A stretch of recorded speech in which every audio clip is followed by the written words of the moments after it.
வளர்த்தியா இருக்குல்ல அவரோட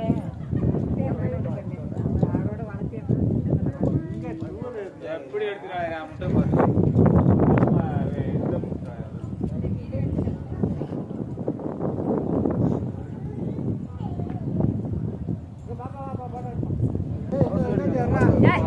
நீலாம் போயிருப்பாங்க ஓட்டா எடுங்க முத்து நம்பர் வச்சு இல்லப்ப நாங்க இடம் போடுறது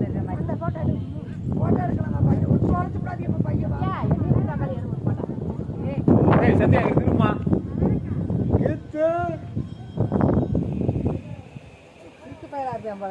அங்க பார்த்துட்டு இங்க எடுத்துட்டு இது இப்படி தனியா அங்க பார்த்துருக்கேன் எப்படி வச்சு வச்சுக்க இது இப்படிதான் இருப்பாங்க நான் பார்க்கணும் போட்டாவே இருக்க மாட்டேன் ஆல் சைஸ்ல அப்படியே தான் எடுத்துட்டாங்க சார்படியா போடுறேன்